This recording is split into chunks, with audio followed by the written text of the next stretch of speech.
ભગવાનનો ત્રાસ છે ને મ્યુઝિક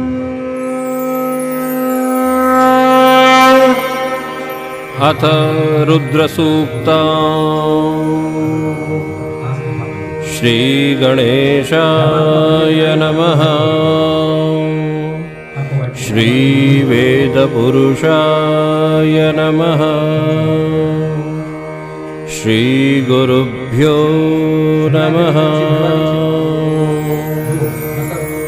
हरिः ॐ नमस्ते रुद्रमान्यव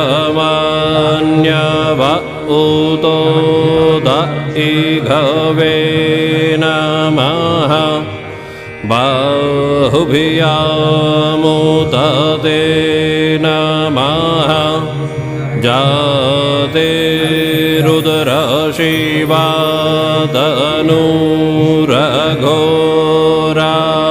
पापकाशिनी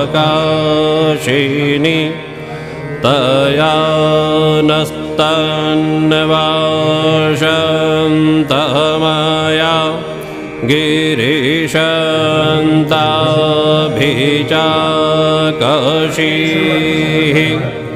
जामेघं गिरीशन्तहस्ते